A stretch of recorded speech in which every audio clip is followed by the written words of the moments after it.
needs this, Papa needs this, children's fees over there, this one over here. So finances is the big issue that you're all suffering here. And until, in a sense, you can level, you can't help anybody. And it takes a lot of courage in all of you to say, I'm not going to do this.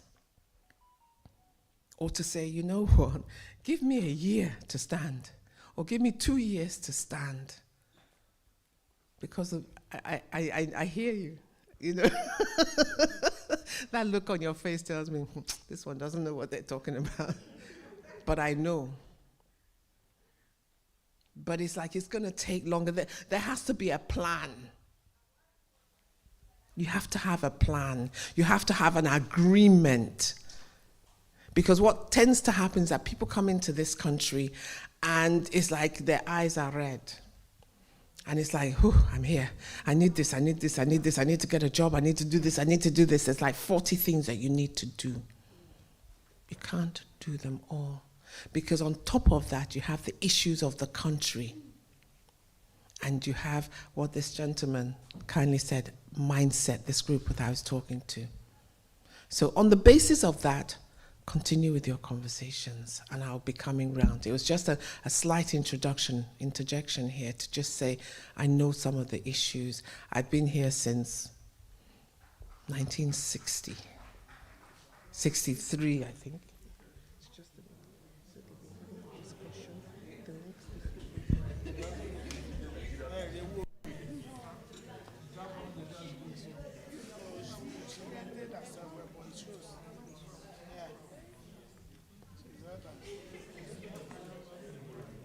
All right, I've just been told, actually, that you're now ready to give up what you've been talking about. Yeah? So I hope you all have your speakers in your groups. Yes?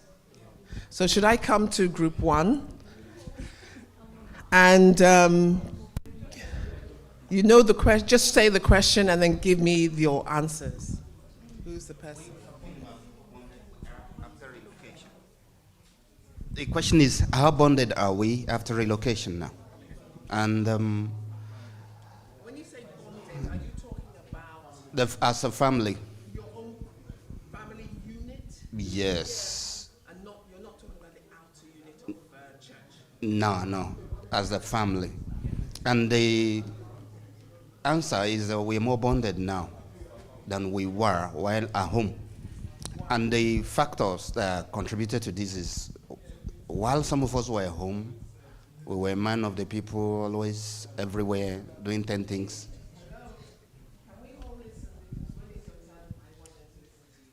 Doing 10 things at a time. Some were always at parties, especially the men. Some were community chiefs and divided in so many ways. Like somebody said, he has layers of community work to do. And some were always hanging around with the big boys, and a lot of other things like that took away our attention. So, but while here, it's either you are at your shift or back home with your family.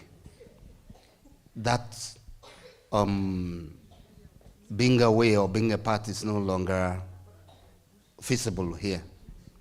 So that's one.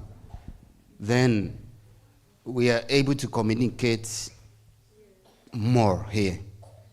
At home, where is either from one meeting to the other, like I was telling somebody, is either I'm moving from one meeting, just text on my phone, your food might get cold, or you find your food inside a cooler somewhere in the kitchen. From there, I move to another meeting, I have to be with these people, and it's either the meeting is starting 10 o'clock, ending 1 o'clock. From there, I'm going to the clinic. I had to go and attend to a cancer case that is in planning to go to heaven before time, and we have to look for a way to bring the person back. I'm coming back 4 a.m., 4:30. By the time I'm waking up, running to the government work, it's just only me. I'm also at night when we see in the evening, or we'll meet at the clinic, or we'll meet at the research lab. Just like that, I'll still attend to the issues in church. Somebody was asking me, so what about the church? I said, The moment I'm dropping the microphone is Daddy Muferi that I will attend to till maybe 10 o'clock or 9 p.m. And they will tell stories. So after I was going as I was happening, I don't have time for my children. So that's another one. My son was still commenting yesterday that I now have time to cook for them, that this is wonderful. And I was telling him, though I love to cook in Nigeria, but because of the cultural issue, my wife will say, don't let them say I've used your head. But here, Shift has used both our heads, so somebody must do the cooking. Thank you very much. Thank you very much. So basically, I'm hearing the bonding of the families. And I'm going to bring everything together soon. So there's time for children, there's time to, in a sense, yes, and to reculture yourselves, in a sense. So, some said the women now take things for granted. After the shift, they no longer want to do any chores, or they no longer attending to their chores as they should. So that comes up. okay. And some that their families, some of their children are still left behind. It divides their attention more than is necessary. Okay, that some have gotten their respect withdrawn. And then it's a major one now. When we were in Nigeria, I don't want you to know how much my wife earns. It's always, But yeah, now, you can't help me pay my school fee, my children's school fee. They say here things are being shared 50-50. So the women say they don't like it. all right, let's come to group 2. Does everybody hear that and agree with that so far? Does everyone agree with what they've been saying in that group? That's true. Yeah? So we have, so that's one of the status losses is respect. Okay. Back home, That would be good. we have maybe house help. We have to Yeah. take the kids to school and then pick them up. Here, You have to do everything yourself. All right. it Okay. helps us to bond with the children. I remember each time I pick mine up, all 3 of them, when I pick them up, before driving home, Mom, this happened in school, this happened. So it helps us to bond with the children, know the friends they are keeping, know what they are doing. But back home, you just say, oh, help me pick this one. You're everywhere. You don't even know your children. But Fantastic. relocating here helps me to Has- bond with my children and to know them very well. Then they say it helps I'm gonna- remove some parasitic relationships. Okay, we understand that. Very true. I don't understand. Group my brother 2. sent me this, my sister did that, and Group 2. unnecessary extended family. In fact, it will do even more. Group 2, please. Two is here. All right. Praise God.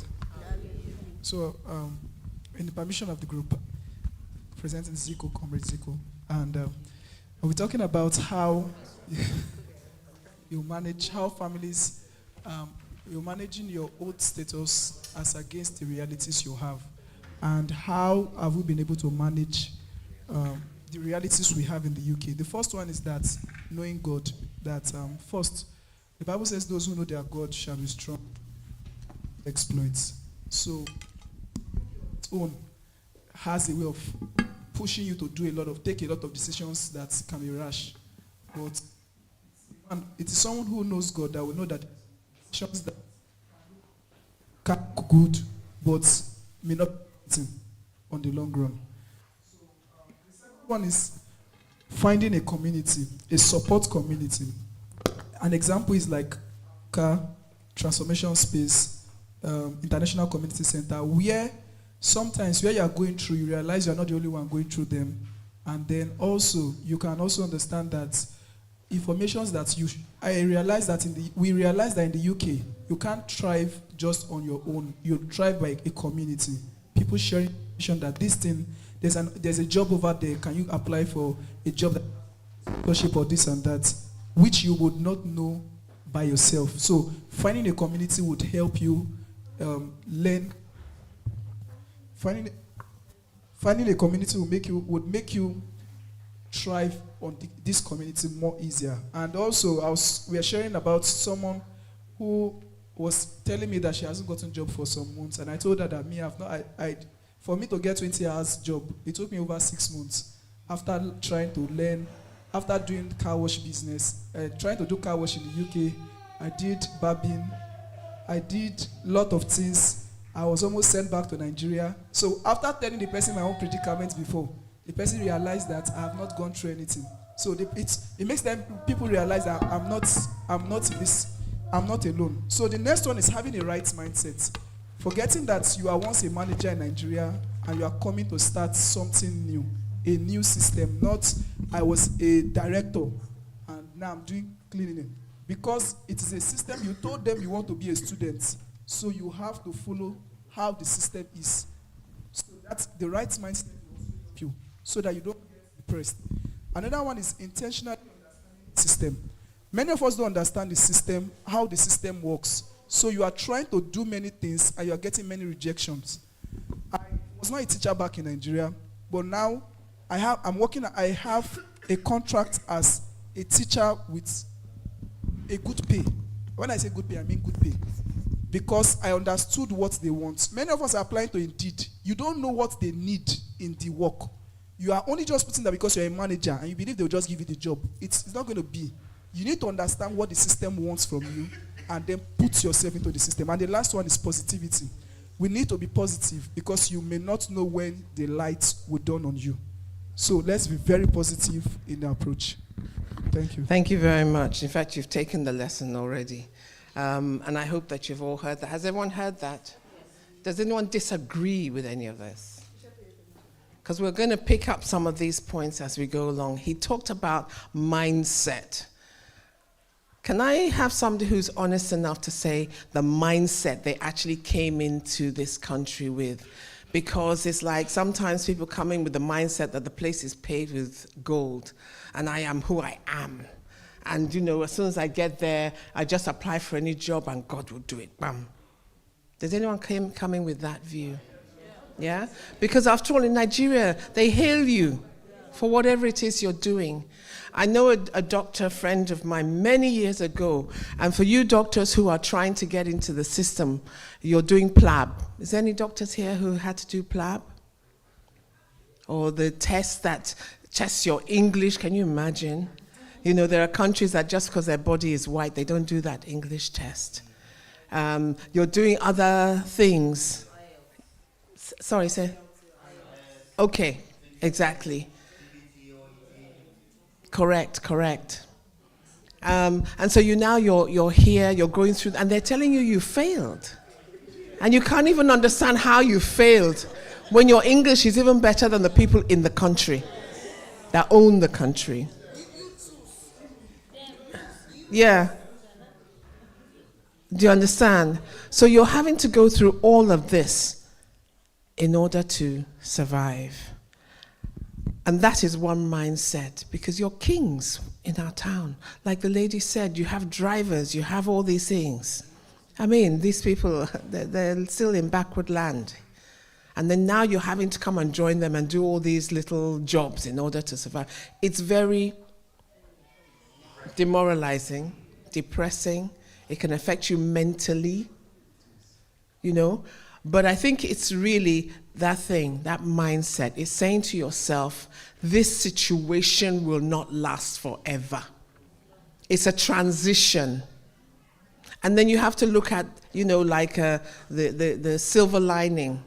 What am I gaining from the situation? And a lot of you are gaining one thing. You're going back to family basics of having your children, getting to know your children. And this is really very important. Because if you don't know your children, the system will take it. And when I even say the system, I'm not just talking about the authorities. I'm talking about the no-gooders out there. Because the no-gooders will take them through county lines. And this is where your child can be taken from you to sell drugs. So right in your house, they'll be selling drugs and you won't know. Because that is something that I'm hopeful none of you are yet facing and none of you will face. But it is something that you must bear in mind. And that is why, know your child. Know what they do. Don't be afraid. I think the other thing is that you come in with fear. I don't know the system. Can I really tell my child to do this? Can I really tell my child to do that? I've heard that they take children away for beating, for this, for that. But the law, this is where our organization comes out to tell you it's okay for this and that. And if you don't know something, ask. It doesn't matter how stupid the question is. It doesn't matter how you think that, I'm a whole lawyer, I'm a whole doctor, I'm a whole engineer. I should know this. And if I ask this little girl here, what 1 + 1 is, she'll laugh at me.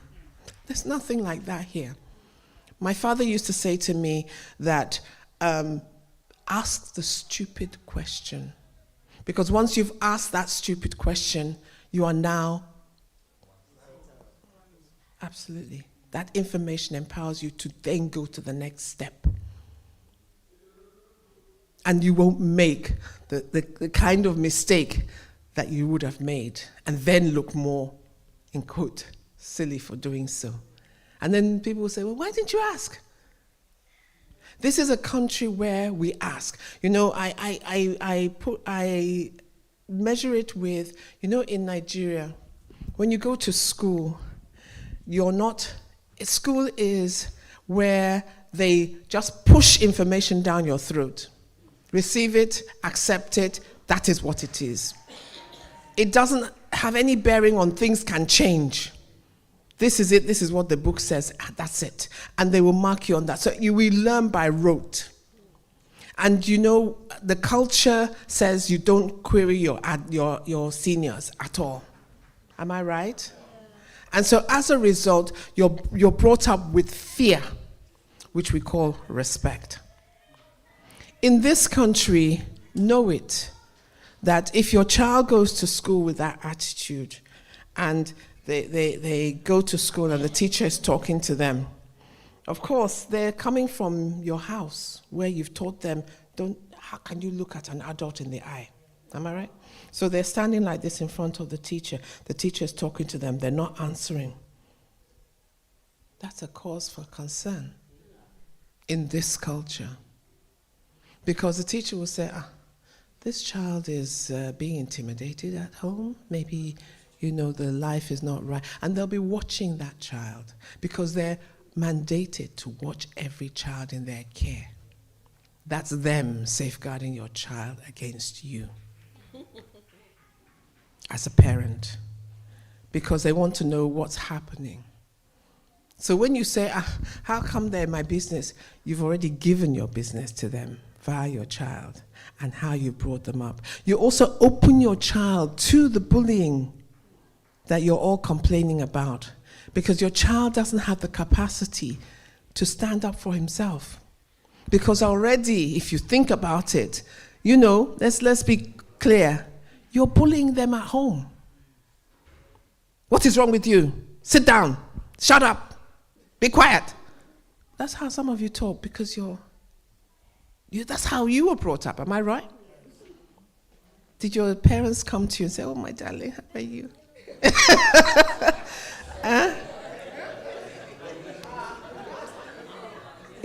Did your father ever come to you and say, my son, I so love you. You've done really well. Have you? Oh. You see how you're all laughing? That laughter, you didn't have it. Am I right? Whereas now, the children that are here,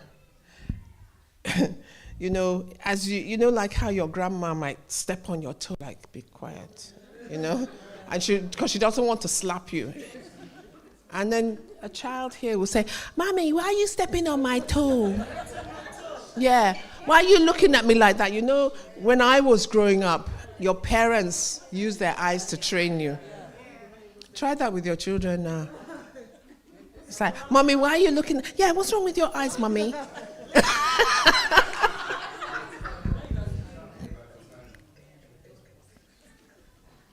So we have to adjust. We have to prepare our children for the world out there. And that's what I'm saying to you. I was thinking about this a lot. And that's why I reckon that because we bully at home, we prepare our child to be bullied at school. Because when it's what they recognize. It's like a lot of people who are in domestic violence situation, when they go into relationships, they find somebody else who's going to bully them, and they fall into a domestic violence situation. And you think, well, I mean, come on, you've just had that at home. Why would you do that? But it's what they recognize. It's what they're comfortable with. It's normal. So even yourselves, I'm sure that some of you have gone into the same type of relationship. You go with this one, you break up. You go with another one, you break up. And you say, they're always, I'm you're in. So thank you for number 2. Number 3. Number 3. Number 3, we're discussing about mental health. The question is, what is your reality about mental health as a husband?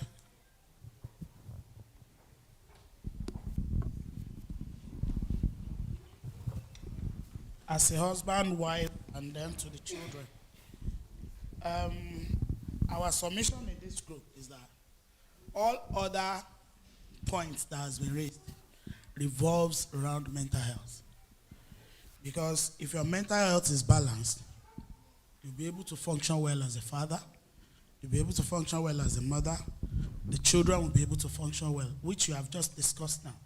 Because the bullying, in quotes, that we do not understand is bullying. Like, keep quiet. I be going to share. Go and sleep there. One way or the other, it affected us. But we saw it as a norm. But here, for the children, they are not taking it lightly. On a normal day, we bless God. So, there are some points that were raised here. And I want to just talk about 2 or 3 of them. First of all, you're mentioning the importance of language, because I think a lot or most of you here are Yoruba speakers. Yes, sir. So, I mean, I don't speak or understand Yoruba, but what I know of Yoruba is that it can be quite an abusive language. Not really. Am I underestimating not it? really. So that it's like, just like you have the ability to greet for sitting, for standing, for running, for everything. Yes. You get me? The abuses are musical. Not really. You wouldn't even understand how they created that sentence.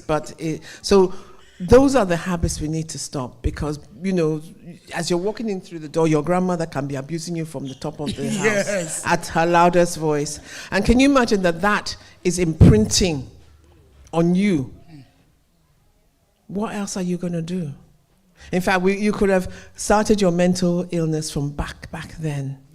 Tell me some mental health things that you may not even think are mental health. Well, for me, it was a culture shock that was a mental health for me.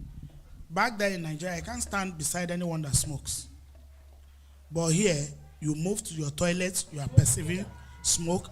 In the bus, it was difficult for me when I got here. That was some time ago. They don't smoke on buses and things anymore now. They don't smoke on buses, but they vape in buses. But they're not meant to vape on The London transport. Well, the driver that should have reprimanded them will park somewhere to vape. Yes. So there's nothing you outside, can do to the children. yes. Then the adults that are coming, they are, Putting out. killing it off before they enter. So everything is all over them. Yeah. So that thing affected me a lot, as in great cough. It was very, very great on me. Then by the virtue of the opportunity I had in the teaching sector, I would be like, you people are shouting about safeguarding. And a father will be taking a baby to school, smoking. How does that help the lungs of the child? Well, that's not in the registry of safeguarding. That's the thing. Yeah, it's You know, affected my he's mental exercising his rights to do that outside, you know, as long as he's taking care of the child. Otherwise, I mean, what do you then say of women who smoke while they're pregnant and things like health. that? Is there no organization that can, because those things really affect the children. Okay. Well, it just goes to show the different things that can affect you. So with mental health, it can cause depression. Yes. It can cause anxiety, panic attacks. In fact, I never even knew that those things do I have any mental health practitioners here? Or anybody working in that field? Yeah. So what I would like you to do is just to mark out the... Let me just put my voice to what has been said on mental health.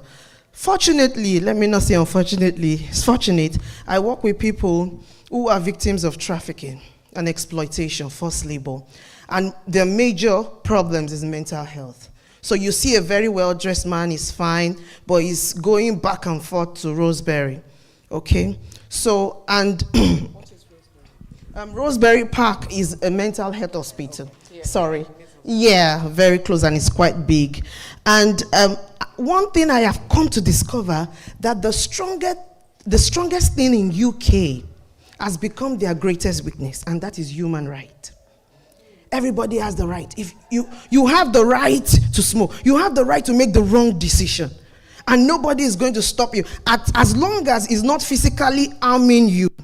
You understand? It's not. Yeah, it doesn't put you on a position of harm, like nobody physically sees. But then again, it affects you mentally and every other person around you mentally. For someone who sees a man always smoking, you know, and there is you can't stand. Like me, if I'm talking to someone and the person just finished smoking, I'm going to have breathlessness throughout the time.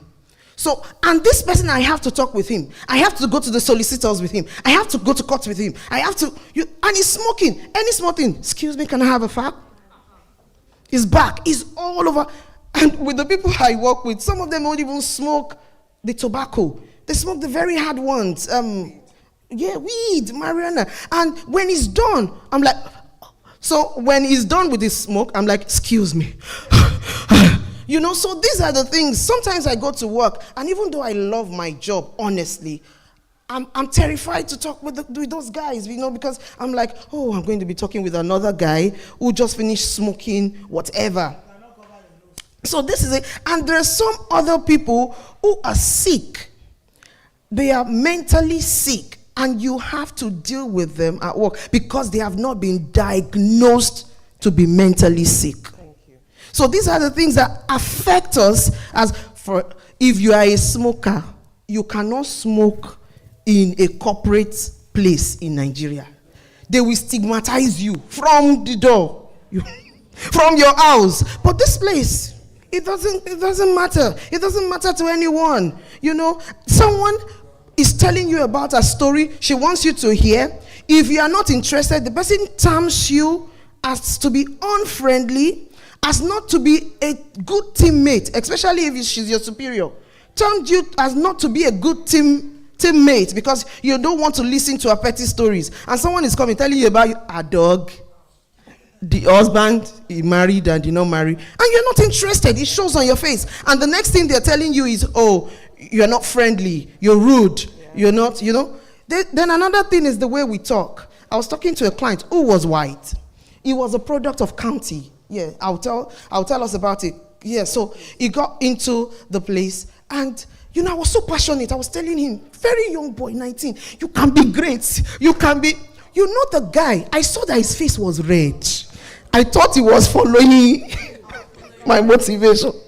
When he wrote he was supposed to write a feedback form, and he said, she shouted at me throughout our conversation. I felt like fainting. Very true. And these are all cultural things that are put against you. So your children are imitators of you, and they do the same thing. So you need to learn how to communicate here. We have to temper ourselves, at least when we're in their company, because that is how you're going to get what you want. You know, I've learned that over the years of being in this country, is that you have to always have a very calm, gentle exterior. Your color already puts you in a bad place. As soon as you walk into a room that is not your usual place, no, not like this, where we're back home. Yeah? You walk into a place, you can be seen. So therefore, they can stigmatize on you, stigmatize on me. Unlike, say, a person who is Polish walks into a room where there's mostly English people. They wouldn't even know that he's Polish until he opens his mouth. But before we open our mouths, it's already trouble. And then they're full of media understanding of who we are. The media has told them that we're drug addicts. I mean, can you imagine going somewhere and somebody sees you and says, well, depends on how you're dressed sometimes, but they'll say, hey, do you have any weed on you? Or anything. Do you know what I mean? Because they just assume. Someone was told me, can you dance for me, please? Exactly. Because it feels that Nigerians love dancing. So that's all we do. So, you know, in a way, we have to break the mold of their thoughts. Yes? I studied data science, and in one of the algorithm, artificial intelligence, there's this, even on Facebook, someone searched for black, and the algorithm just said gorilla. Like anybody that looks like human but is black, is a gorilla. There's a French... Yeah.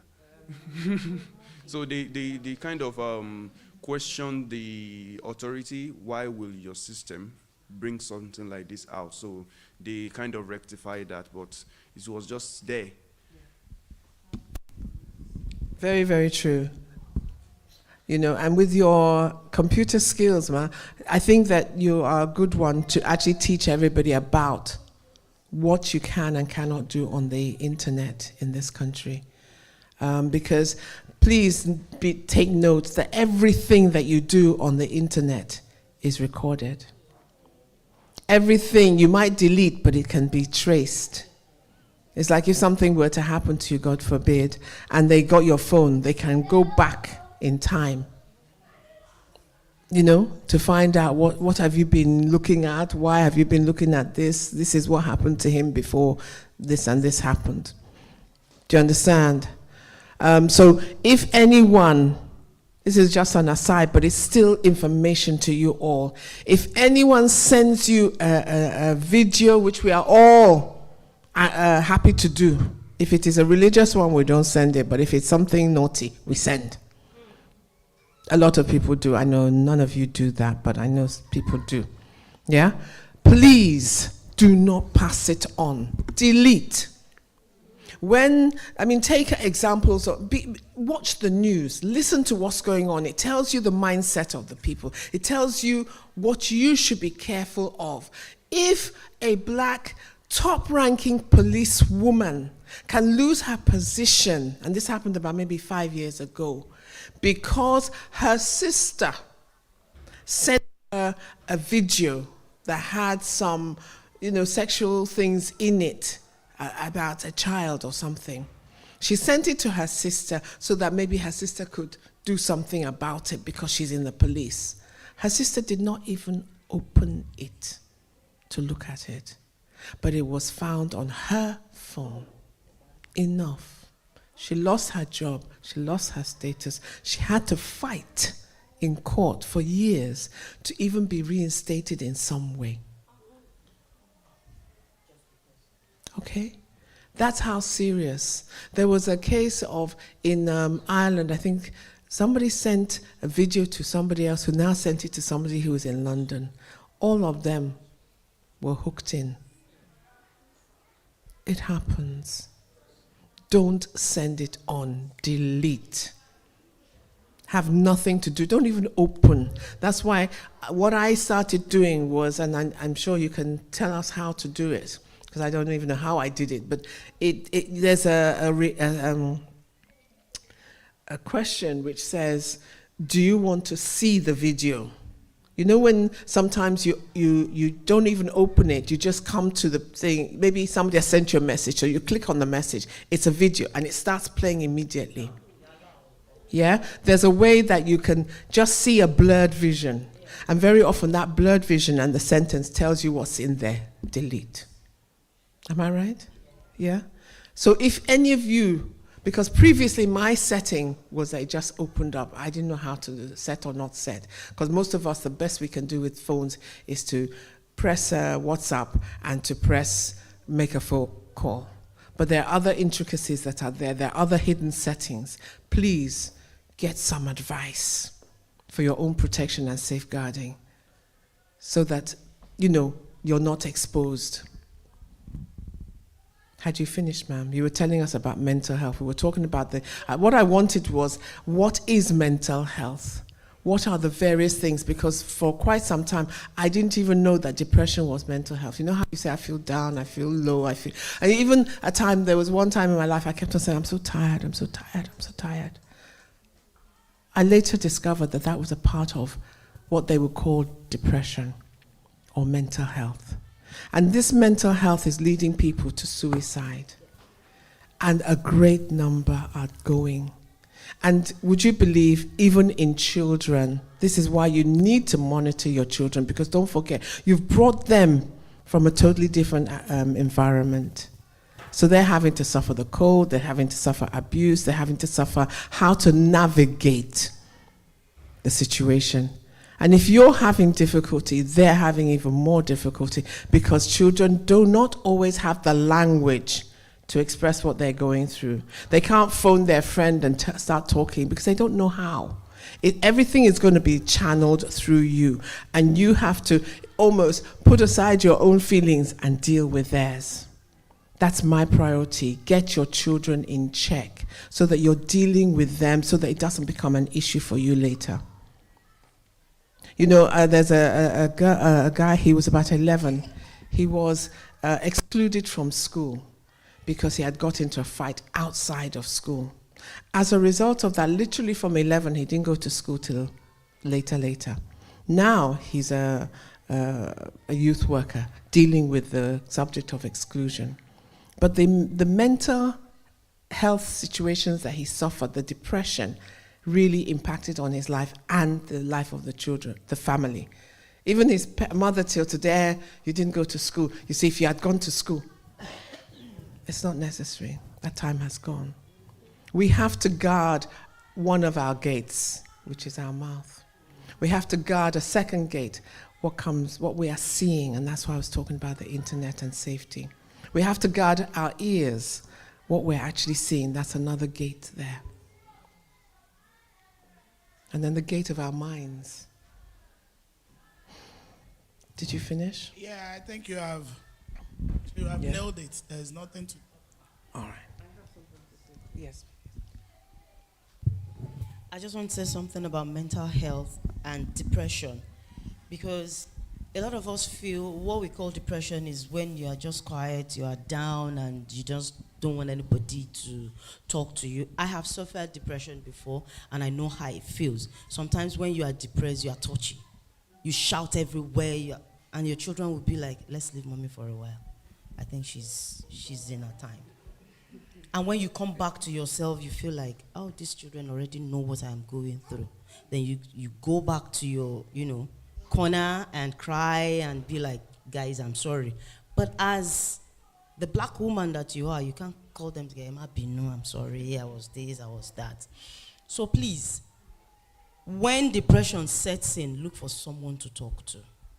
And when depression sets in, it's not as if it is something that weighs you down or whatever. You can be hyperactive when you are depressed. You can be hyperactive. In medical terms, they call it psychosomatic disorder. Sometimes you feel pains in your bone, as if there is pain in your bone marrow. There's nothing like that. It is in your... Thank you. Thank you. I appreciate that. Before you move on, you mentioned something about the use of the internet. There was a day that they brought some artists to a school I was.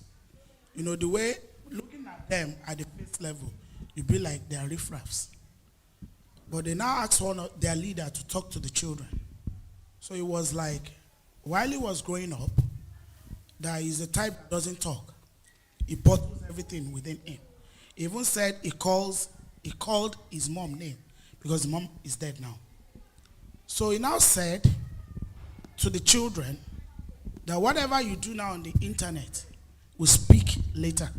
Just about, so he said there was a friend of theirs that all his aspiration was to become a lawyer. And he tried everything.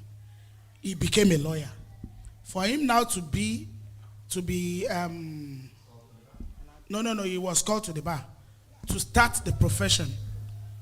The chamber that he went to, they had to make inquiries about his past on the internet. They searched his account, Facebook account. They realized I was sexist. That was what he said. Yeah. That alone, because he was at the verge of, he was on the onboarding process already. And that was it. Thank you. Yes. So we should be careful. And the guy said something. Whatever you are going through, trust someone to. He told those children, make your children talk. Someone once told me that my daughter talks a lot. I said I trained her to be talking. Talk all the rubbish. So that whatever anybody do to you, I want to hear. Tell me anything as stupid as it could be. Yeah. So train your children to talk to you, not to outsiders. Yeah. So that, because many parents are getting it all wrong, all in the name of fear in this country. They even watch their children to become rotten. Oyibo will catch my child. Oyibo will. No. There's still a place of discipline. Yeah. I met a child too in school, a very small child. Whenever a teacher comes to class, she's ready to get a C4. One teacher called her one day, why are you just coming? Because I'm just coming. The teacher said, you can't talk to me. I said, how best do you want me to talk to you? A small child, like Nigeria, if he's in Nigeria, you know, there will be factory setting for that child. But the teacher could not do anything. They issued her the C4. So I was not like, the second class too, she did the same thing. I was forced to move to her. Evie, what's the problem? I don't want to be in school. School is boring. Talk to your parents. Said they won't listen. What do you want to become? I want to become a makeup artist. I said, but please go to school. He said, no, I'll keep being like this till they hear me. So we have to be careful with our children. Help us. I mean, in a situation like that, what would you have done in terms of encouraging her to stay in school and still enable her to do her makeup artist thing? It's a compromise. You go to school, but I will take you to the makeup artist down the road, and you can do some times with her. Do you understand? And the child is not black. The child is not black. It's white, but there's ways. There's ways. And that is, you know, apart from changing your mindset, is changing how you would do things. I mean, the children here are much more challenging to a certain extent. We've beaten our own into submission, but here, they know that they can keep on asking questions, they can be whatever they want to do, because they're also looking at the internet. And I'm thankful for what you said about the internet. Anything that you put there is for life. You may not, in fact, it may outlive you. This is why I think one of these artists now, she doesn't go naked on videos anymore because she suddenly has had children. Can you imagine? I want to talk about an element in the room topic. Okay? For couples, if you have a change in your sex drive, it is a mental health issue. If you guys are always arguing, unlike before, and then that thing used to be like this and it has dropped, it is a mental health issue. It's diagnosed, it's not ahead. And then if you have change in eating, it's mental health. It's a mental health issue. And someone said, I think our mom is that you need to talk to someone or you need to see. Okay. That's, you know something, thank you for bringing up that subject, because, is it related? I'm going to give you a moment. Oh, sir, and the gentleman at the back, and I'll come back to this topic. I'm just bringing this up because of the children. Yesterday when we were evangelizing, there's Olivia, the girl that comes with us, So there was one, we met one of the neighbors' child with the mother, and it so happened that this boy keeps on saying negative things to Olivia, and it really upset her. And she said, "Oh, don't invite them to church because he's my neighbor and I go to the same school, and now I'm gonna have him at church. That's just gonna be not nice for me because this guy, this boy like bullies her." And I was like, I said to him, "Did anyone ever tell you that you look handsome?" And his face just changed like that. He started talking nicely. So It's good. Words. Thank you for that example. The gentleman at the back, please. The gentleman. Oh, yeah. Yes, my question is around the internet thing. When we're talking about that, I noticed something, and I don't know if anybody will do something about it. In the process of trying to apply for jobs, they ask for my email. And in getting that, I just noticed that I began to get embarrassed with calls, with mails, 273 partners of the person that collected my email, sending me messages that I didn't solicit for, selling me policies that I don't care about. It frustrates me. Are you working for the company that sent you the email? No. Then you can actually unsubscribe yourself. When I try, some of them won't allow you unsubscribe. They begin to bring in more questions and more mails that... But you don't have to answer those questions. This gentleman here does internet and that kind of thing. I hope he'll be able to address... Maybe he may... Thank you. It's not a difficult thing. It depends on the email provider you use. You can always set your email inbox to a point where any unsolicited emails will go into trash. So you can define it. For instance, I receive almost how many hundreds of mails on a daily basis. The ones, and I archive them. Some I put them in categories. Some I don't even want to read at all. Go straight to my trash. So you can set, if you have suspicions that certain kind of people are sending email you don't want to see, there's a filter settings you put on your email box. And those mails, you will never get to see them, except you go to that particular folder or trash to go back and find them. It's not that hard. The advice would be to empty it every so often so that it doesn't fill up your data. Exactly, exactly. Does that answer your question? But if you want to know how to do that, maybe later I can see if I can work a guide out for you. I can send to you. This is what I say, ask the question. Because somebody will know the answer. And when you get the answer, you're wiser and the life is better. And I think, this is what you were saying, that we are afraid to ask questions because we are still little children inside of ourselves. The little children that was brought up in Nigeria or wherever you may be coming from. I can't ask her. Or your parents had always said to you, don't trust anybody. You cannot tell them this one, don't keep this one, this one. And then you're dying for something that if you had just asked, problem resolved, you're moving on. We're talking about family. Your first is your nuclear family, and then you may be able to get some extended family in there. You brought up a subject, Ma, and that can lead me on to this thing about sexual things. You talked about mental health affecting your relationships with your wife, the physical part of it. It is an important issue because that is almost like the bedrock of many of our relationships. We don't really have children in here. Okay, good. All right. So basically, talk to each other. If I'm absolutely real, I will say to you that a lot of you don't even know whether your wife is enjoying this or not. Whatever is happening, and you don't care. I'm talking to the men now. Because after all, you were all expected to be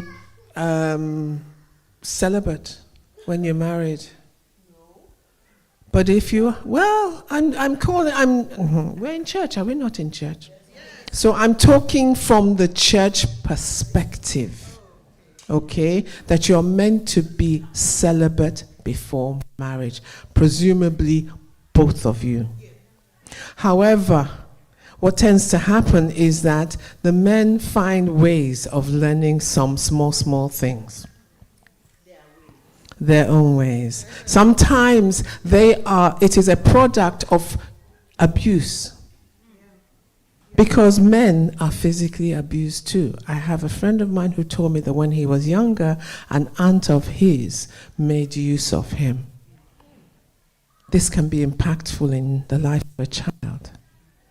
He said he didn't really know what was happening, didn't really want to, but he was abused. I won't even go into the number of women in this place, even in the small room like this, who have had abusive things. And I start from just, I remember when I was 11, man, just leave your hand up so that people can see. When I was 11, I would go to Nigeria to stay with my aunt. They were quite wealthy, so they had drivers. In fact, my uncle was a policeman, commissioner. And his driver would take me and my cousins. But it's a woman thing. Yeah? And I'm telling you, Oyibo, yes, Oyibo child coming, what is he doing? What is he doing to me? But I knew I didn't like it. So we all know when things are on the edge of something that's not good. However, did I ever report? No. Did I ever know what to say? No. Because who would listen to me at that time? So men, know that this is something that if you didn't know before, maybe you've even done it to other people long time ago, before your Christian days. But these things happen. And they impact the relationship. So I need you all who are married and you're here with your partners to talk to your wife and say, my wife, do you really enjoy what you're doing, what I'm doing to you? Because you see, women are in church suffering. Even the men, sometimes you yourself are not enjoying what you're receiving. And it's because she doesn't even understand herself, because she hasn't had permission to be herself, because there's an understanding, a faint understanding. And I'm being very straight. I hope it will help somebody. It will open the possibility of a discussion tonight or some night. Do you see that woman, what she said? Is it true? Kind of thing. It just, because it's like, I want to give permission for discussions to happen. Because to me, it's all part of safeguarding too. It's not really what we go into technically in Africa. But since the subject has been brought up, thankfully, yes, that's courage, ma'am. That's real courage. All right?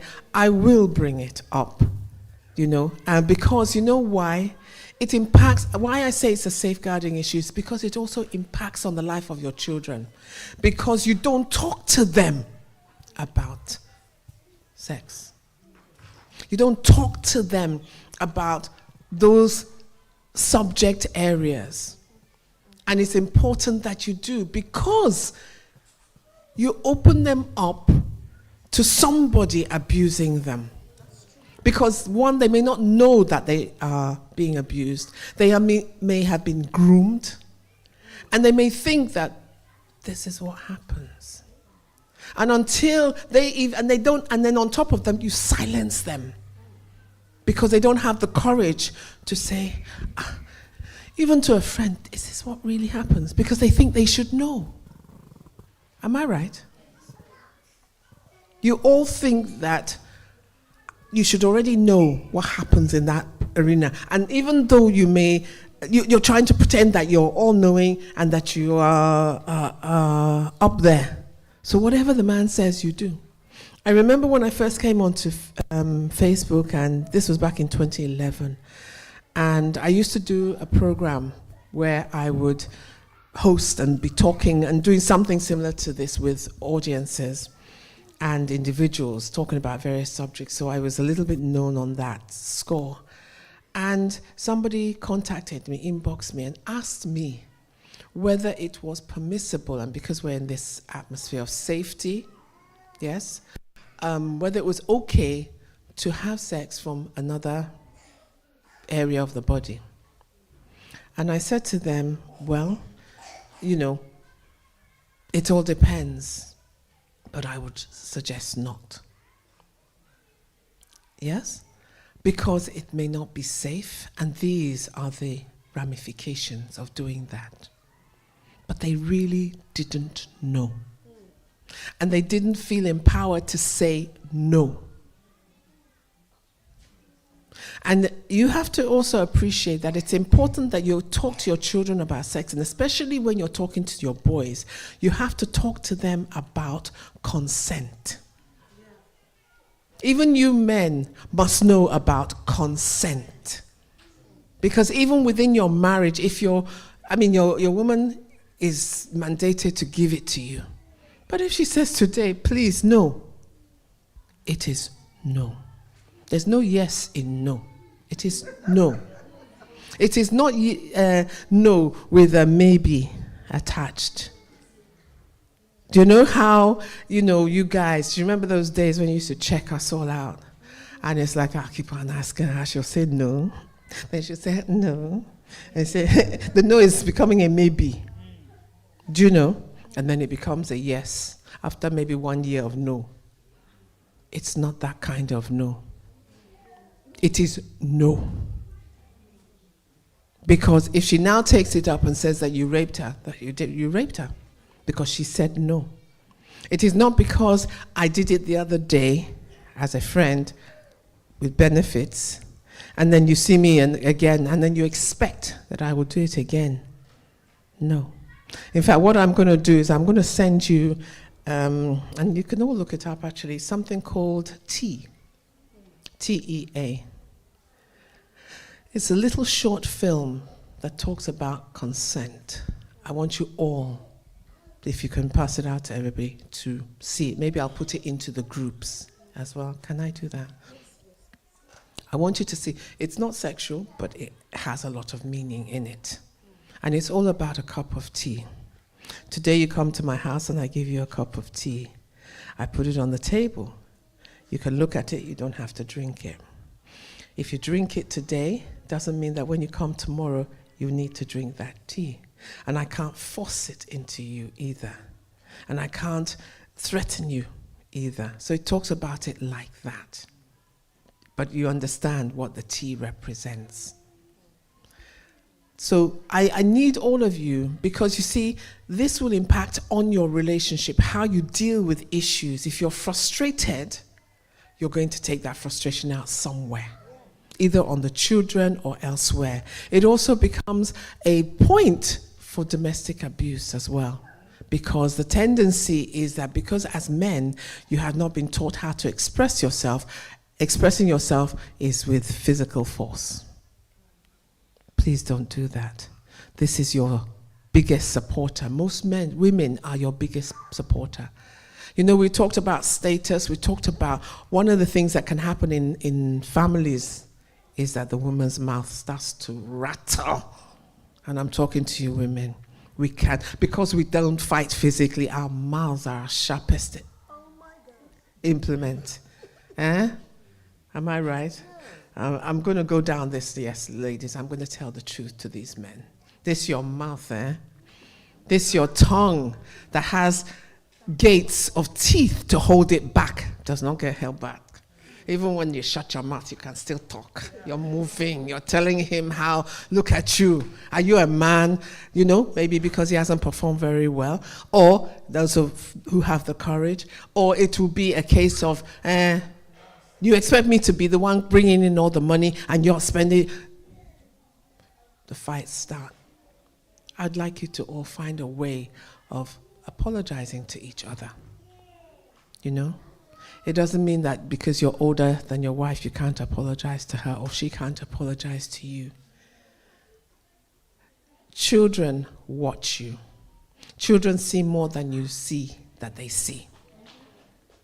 I think when I was little, I knew more about my parents' relationship than they did.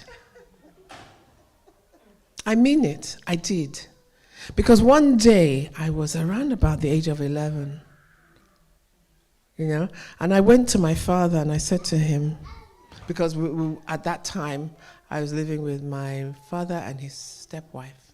not my mother. And I said to him, she is going to leave you. I told him that. I said, your wife is going to leave you. My mom is going to leave you. But being the African man that doesn't talk to children anyway, and what do you know? You're a child. I said, she's not happy. She's going to leave you.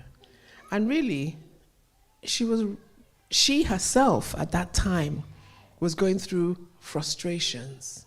Let me tell you the major frustration: lack of a child. Even to the point that I was aware that she wanted children of her own. And I was monitoring her monthly cycle.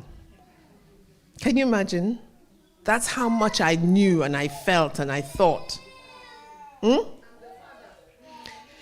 He wanted, if it comes, but he wasn't bothered. He already had children.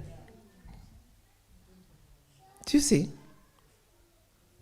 And so I was monitoring it. I was watching her every month, the disappointment, the depression, the so on and so forth that was happening to her.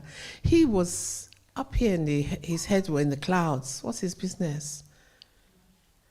And that's because he wasn't in touch with his, what they like to call feminine self. You know, please men, when they talk about be in touch with your feminine self, all we're talking about is your ability to love and to care and to feel warm and to feel sensitive towards another person's feeling, that empathy. After all, if your mother, God forbid, or father went, you know the emotions you go through. Women are going through that all the time. That's their domain.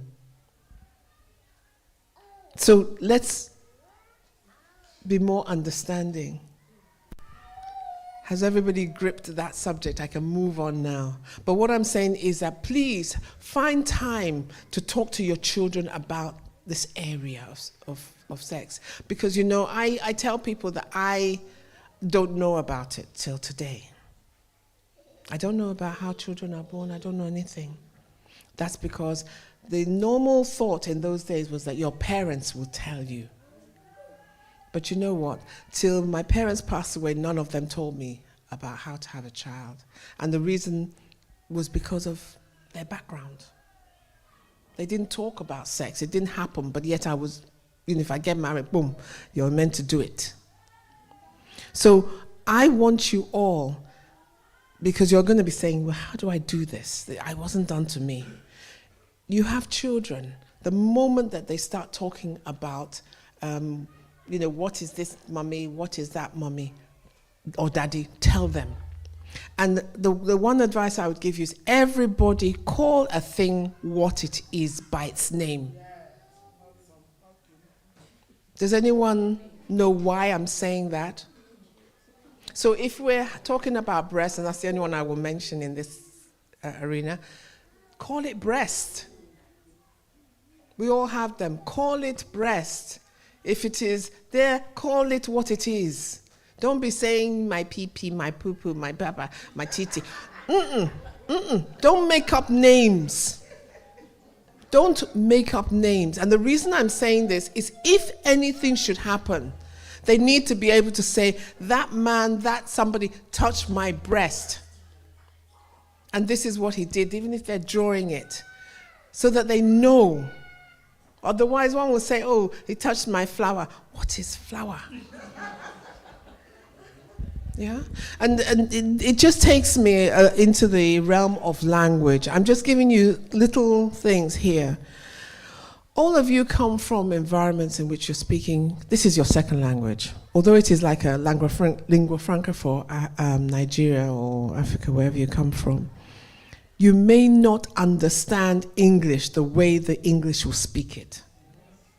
You may not understand their usage of words or expressions. For example, this is a safe space. Does anyone understand what that means? Does everyone understand what it means? Remember, we are in a safe space right now where I've said to you, it doesn't matter what I say, or it doesn't matter, you can ask the stupid question here. That's why I'm here to answer it. Does everybody understand? I'm just using that because that's the first thought that came to my mind. What is a safe space? Somebody tell me. Thank you. Thank you. So, is there anyone that doesn't know? So you all understand it. Every last one of you. Please be honest. Because I have to say that I didn't know what. Can you define it the way you see it? You're wrong, you know. Safe place is like a place where you can be yourself, where you are not threatened. I didn't know that until I got here. I've never used the word together. So when they say safe place, I mean, it looks like maybe a place that's guarded. Back home, I think maybe a place that is guarded, you know, you are not, nobody can get to you because you have doors, I've never heard it, I've never used it, but this place, that's what I feel. Thank you.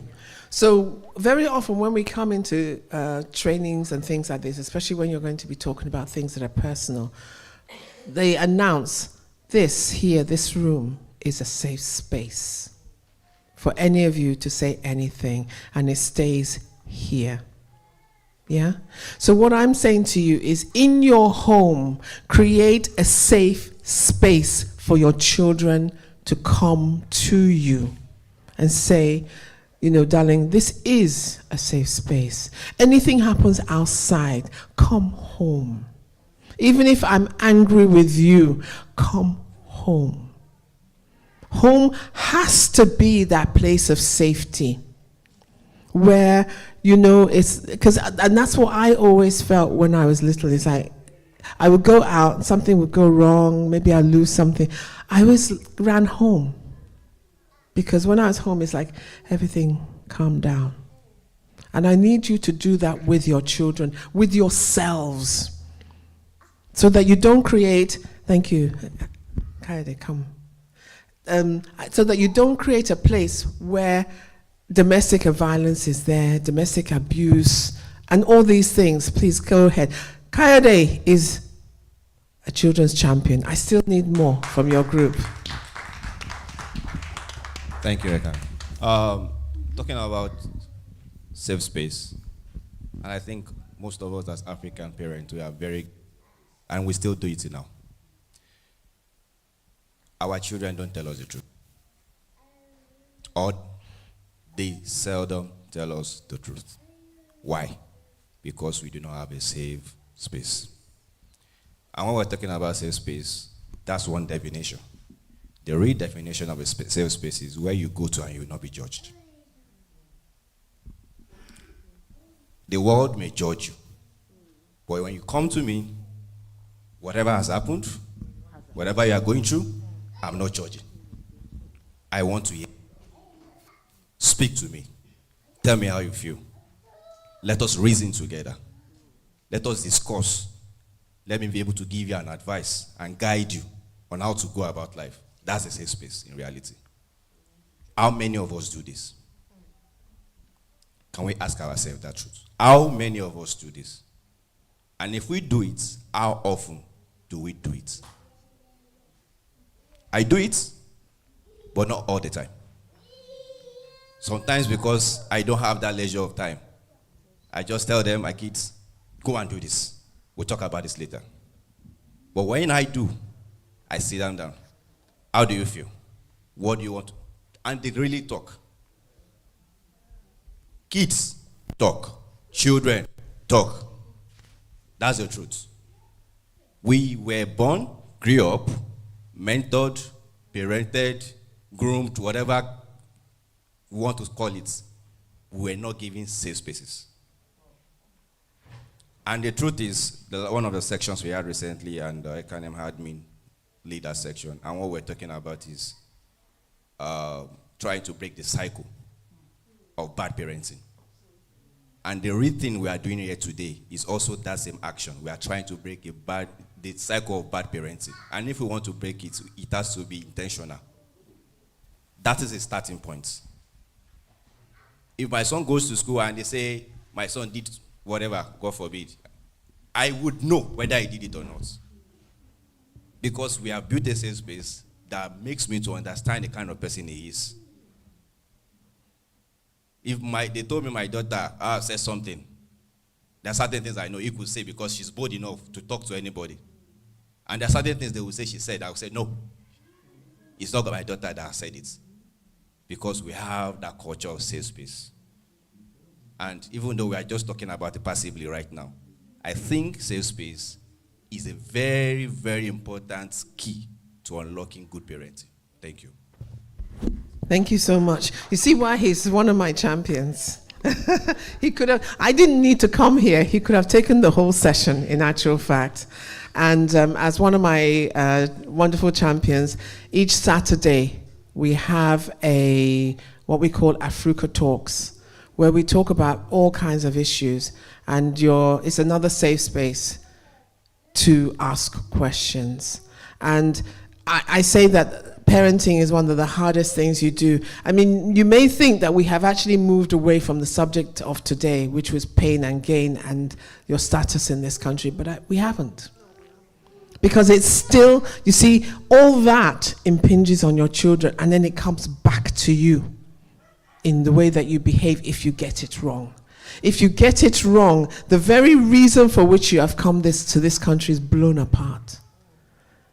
Because if your children are taken away from you, it's traumatic. You could lose your children for 3 years, 5 years. It's not a 2-minute job. What we try to do in Africa is get it so that the child can remain at home whilst things are changed, depending on the severity of the situation. For those of you who may be social workers, you'll know. But we don't want it to happen in the first place. I don't want that in a couple of weeks, like what happened when we went to Lincoln and we gave a training on home alone and various parts of safeguarding. And 2 weeks later, the very woman and her partner that were in that session were now in a police cell because one of their children bounced out of the window because of home alone. Do you understand? Fortunately, the child didn't die or wasn't injured. But I've just told you about it. Do you understand? So why can't you pay attention and make the change? This is one thing we do. We build awareness and understanding, I hope, of what's happening here. You know, your child being removed is enough to send you into a mental institution. Because it doesn't mean that where that child is going is better, because I can guarantee you in this country there are not sufficient homes for them to put that child in, that they will get their culture, that they will get their religion, that they will get their food and the things that make them who they are, and they will get the love of a family.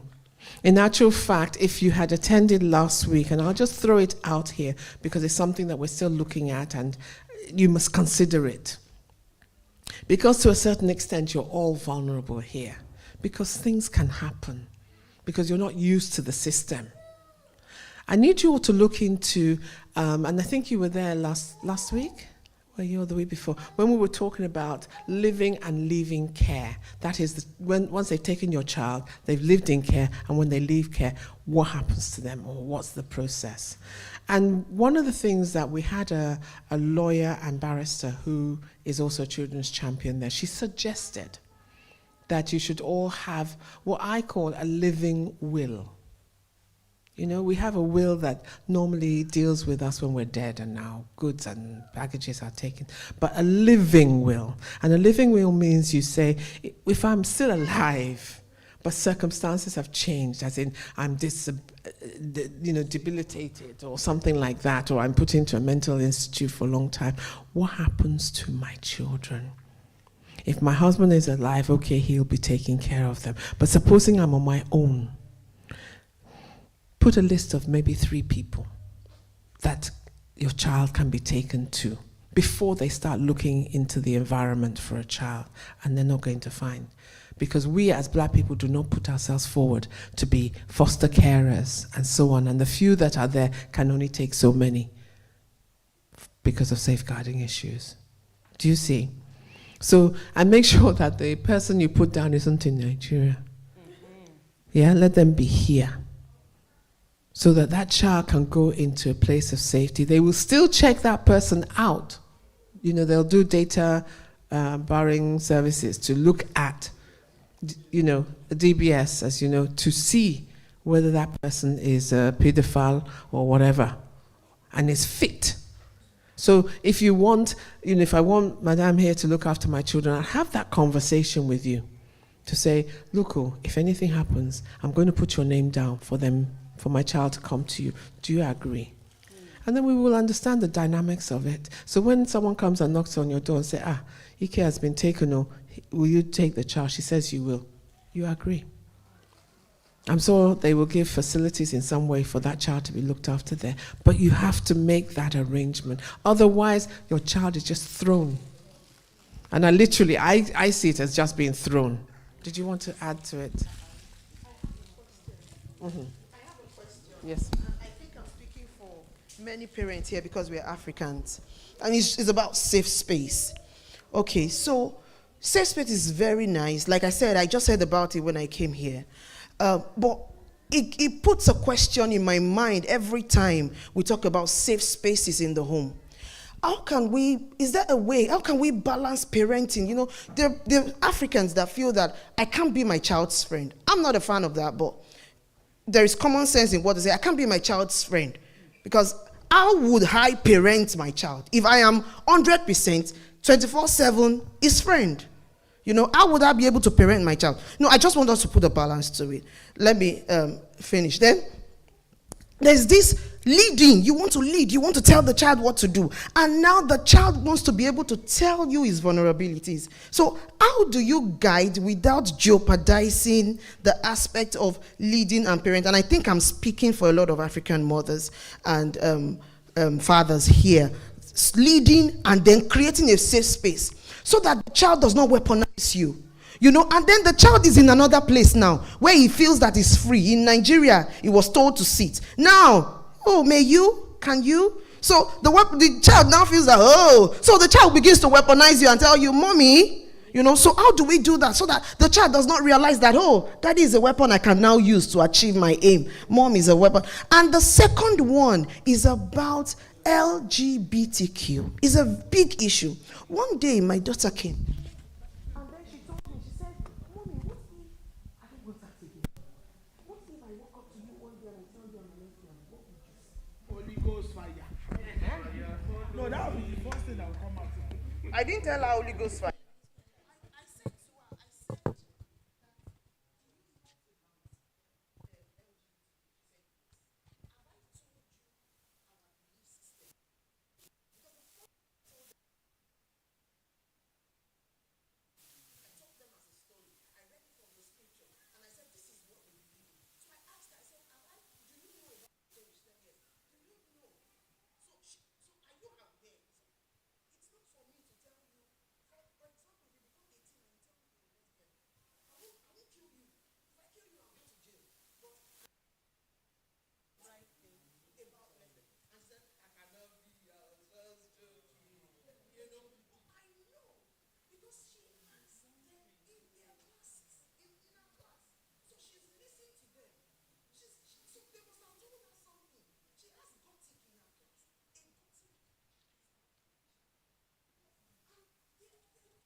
All right, thank you. I would just say something quickly, and then maybe Ike would finalize that.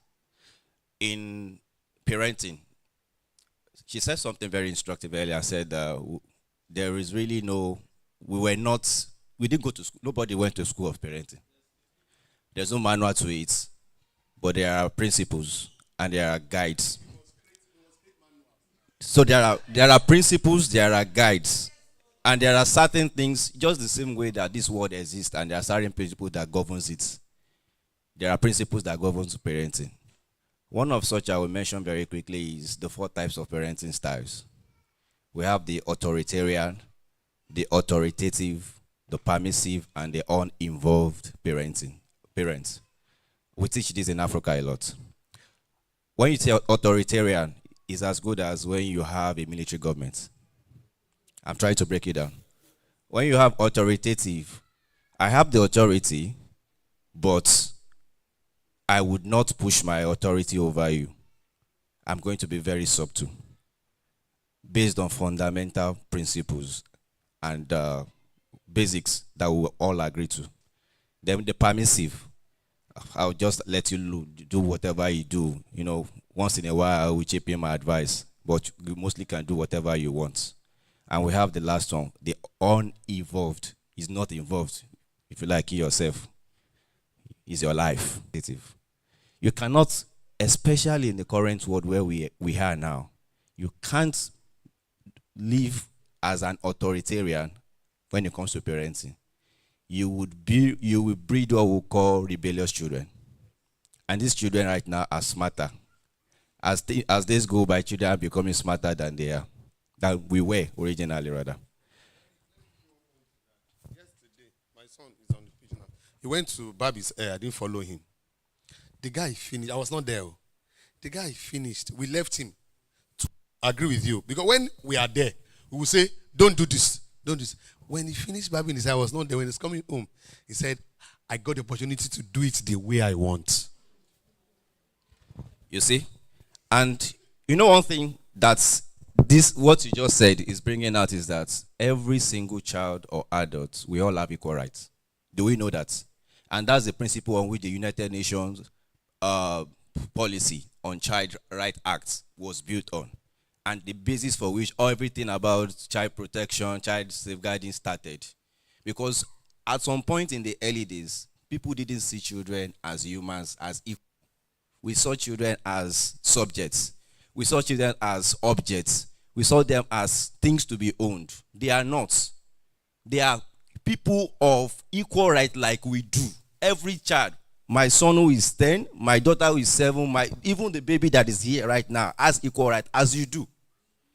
Why are that child from 0 to 18? You are only giving the privilege of actually representing the interest of that child, taking certain decisions for that child. And as the child grows from 0 to 8, from 8 to 10, from 10 to 12, the child becomes wiser, becomes more involved and more aware of the environment and the society. Therefore, as you grow along that age, that child needs to start getting involved in the decision-making process of his life or her life. We don't know that. We just believe from 0 to 18, or when you get to university, I will take all the decision for you. It's wrong. So, Sake, I think this is the foundation of it. Do we see our children as they have rights? We don't, as Africans, unfortunately. So, sir, you say to it, please, let's sink it. Let's sink it. This thing, some of us are just getting killed, though. Let me ask you, did they train you as if you have rights? Are you getting now? Even in marriage. Did they train us as if we have rights? So don't let's come and say yes, yeah. Oh. Did train you like that? Beautiful. So yes or no. But me, I was not trained as if I have rights. Hence, I am trying to train these ones as if they have rights, but I still they shift small. Good day, church. As the speaker said earlier, I have a 17-year-old son, and when she talks to my wife, when they have an argument together, every time she tells the mother, like, I'll be 18 soon, so you won't be able to control me. That's the point. That's the point. But when he talks to me, we talk like friends. We wear the same clothes. We wear the same shoes. We wear Jordans. We wear, Nikes. We wear everything together. He practically dresses like me. I practically dresses like him. So when he sits with me, we watch soccer together. We practically say anything to each other.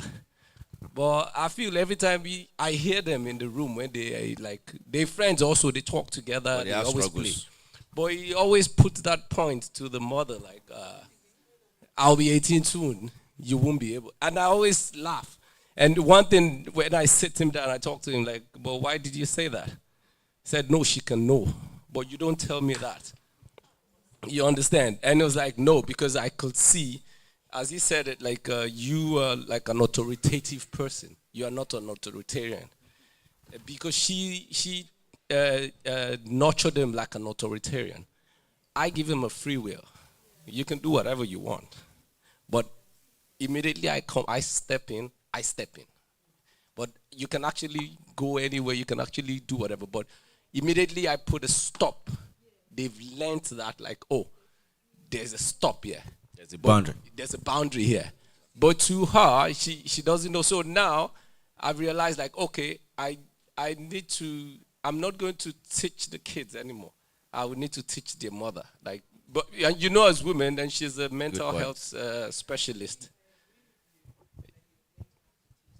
Exactly. Yeah, because I realized she's a mental health specialist, and I was like, no, you don't need to, because by the time you argue with a 17-year-old talking, you don't expect him not to talk back. He definitely is going to. True, but I think the other thing I'm seeing here is that you need to use the authority you have. Yeah, no, to take control of the situation, because what I see here as well is maybe his attitude towards women maybe will come into play. Does he react like that to all women? No. Then you need to get him to change this one.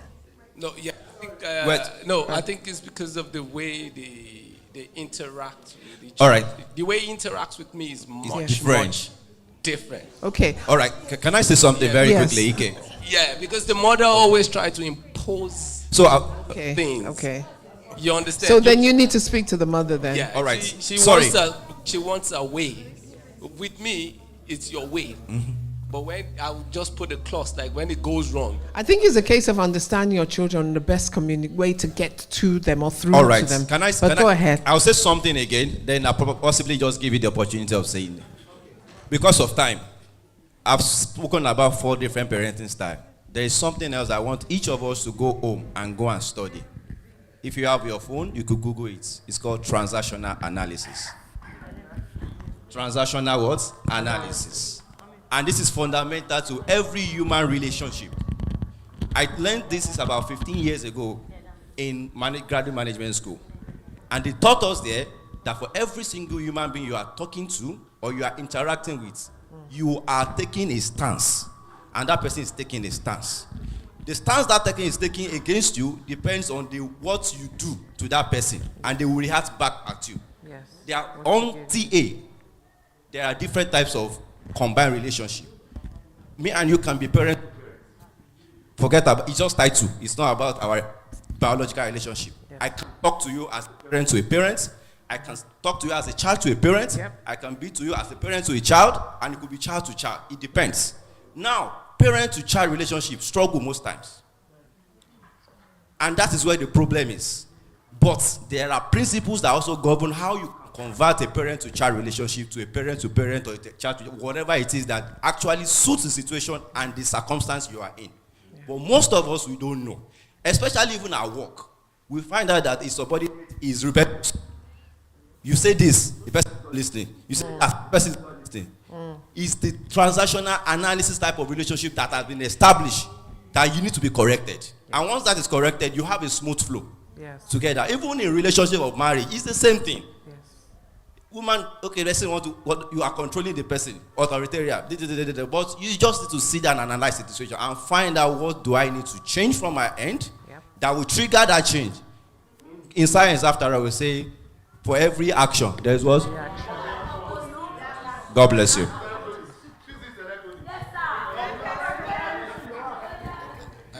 I think that is a third Newton's law of motion.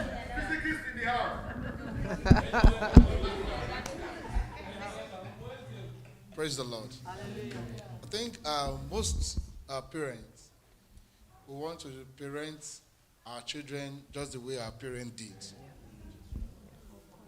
Please.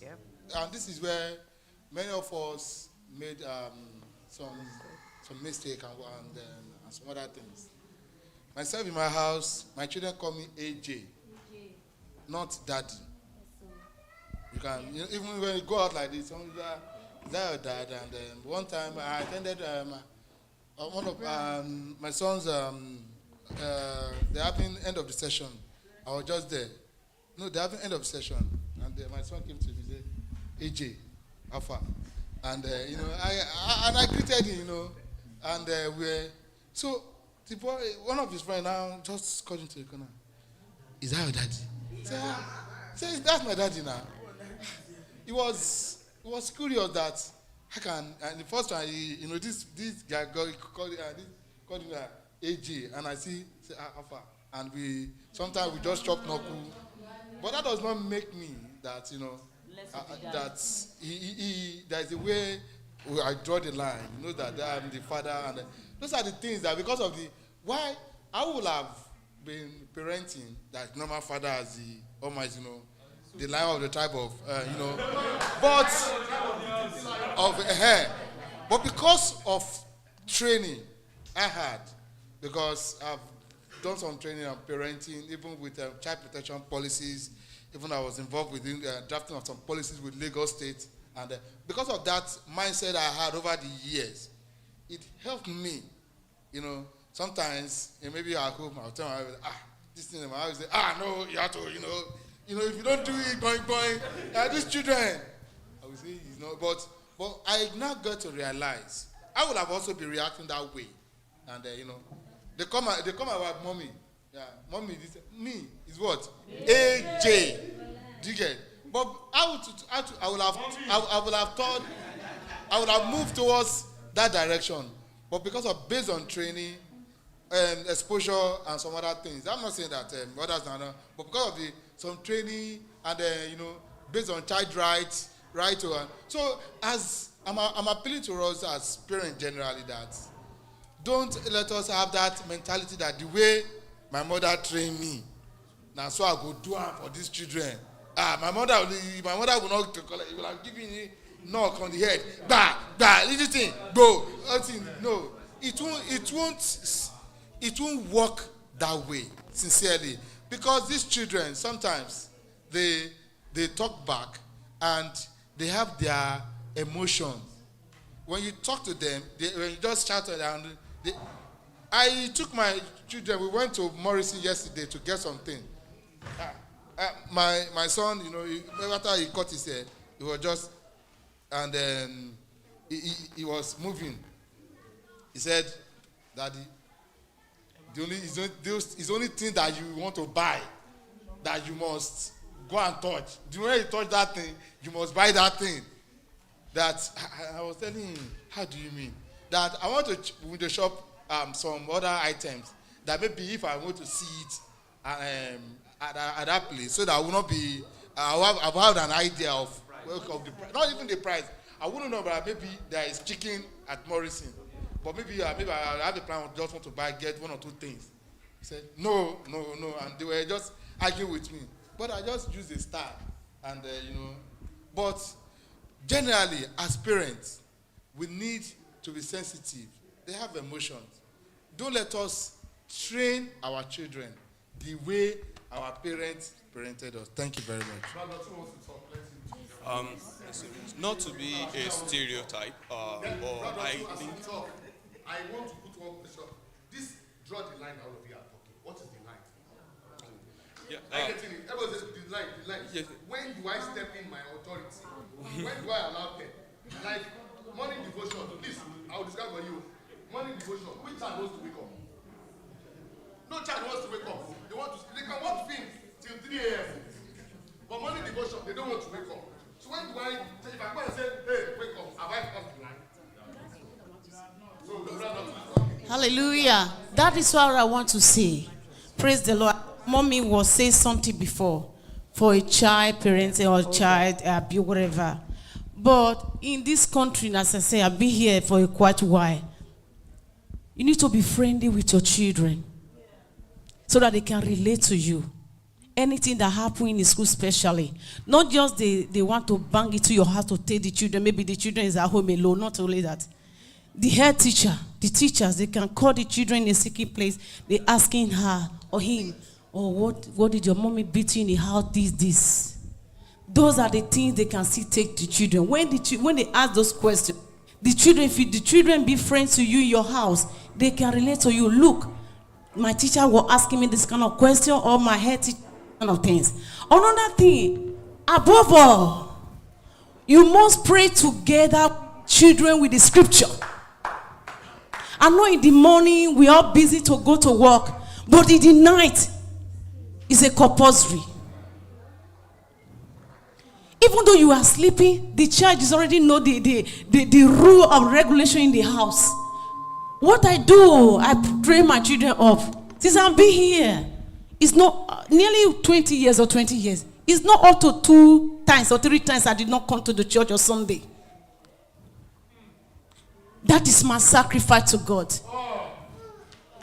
You must read the scripture, read it together. I ask the children question, what did you understand in this scripture? What did it say? Every child, today you will lead. Tomorrow you will lead. I will lead. If you don't bring the children up in the way of the law in this country, this country will swallow the children. That will never be our portion. And above all, my children go out, but on Sunday is a sacrifice to us. No matter you go out Monday to Saturday, that your Sunday is a sacrifice. You must go to church. And before when I get there, Won't they say that you have must Sunday? no. No. Let's see, my dear. Go first. Who wake you up this morning? If God did not wake you up, will you go to football? If God did not wake you up, will you go to job? What are you? Some people were down to say, you want to play football. You play the football in Nigeria before you start coming. You can't come here. You want to demonstrate. Please, don't let our children to this land, the lion in this land to swallow our children. We must read it. Proverbs is the best scripture to teach the children. Book of Proverbs. For the beginning to the end, January to December. Read it every scripture. Hammer it to their heads. Sorry, my dear. There is a thing. My children was growing up. I said, Jesus said, Jesus said. My son was saying, what did Jesus say now? I said, Jesus said. And I know the people my children me go with.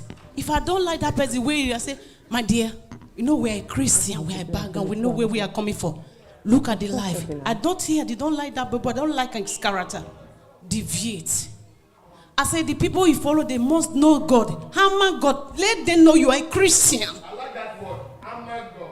Let them know you are a Christian. Please, we all come to this country. Please, no matter the job you are doing, no matter anything, don't say there is opportunity here because of that. My children will go here. Before this lion, this land swallow your children, our children, we will never be a partaker of them in the name of Jesus. Please, let's take our children to God. It's only that is the answer. And they will know. Like even today, my son wanted to go to work. He said, Mommy, sorry, my dear, this is the last one. He said, Mommy, there was maybe, because he's 16, going to 17. It just a little job for money. He went on Friday. And they said, you come to Sunday. Say, Mom, you know you don't go to work on Sunday. Tell them you cannot come. I say you are in charge. You can tell them what you want, not what they want. It's what you want. Yesterday, before I come back from work, I said, and I asked him. He said, Mommy, you know, first of all, I said, I don't want to go. First of all, it's church. Go to church on Sunday. Next, another one, my friend is not going, he's going to football. I said, you know that. In my mind, I was just happy. Please, I beg every one of us. We all have children. It's the way we brought them up in the ways of the Lord. That is the way they will go. May the Lord bless His word in Jesus' name. Amen. Thank you very much.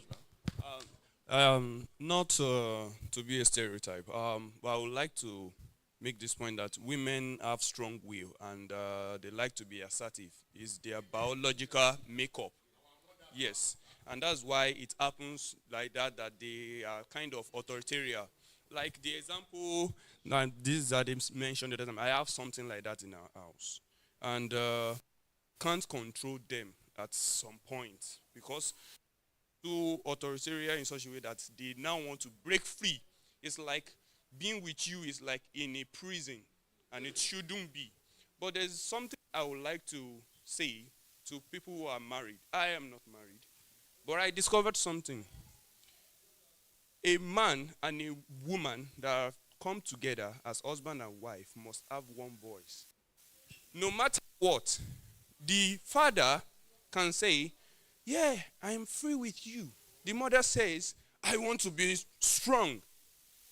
Once the father is accepting some things and the mother is not, the child will take opportunity, advantage, and be hiding under the tabernacle of the one that is free. And it will cause a problem for the child, not even you, the parent. At the end of the day, the father and the mother must come to a point where if the father says A, the child must go to the mother and discover that A is the A. It must not change to B. It must come to a point that the child will know that whatever my mother says, his father will say. If the child is in London, mother says in London, what you to do? If the child goes from London to Middlesbrough and still come and meet the father without the mother knowing he or she left to London to Middlesbrough and comes to meet the father, and the father says, yes, that is the truth. Your mother said that, yes, and that is what you are going to do.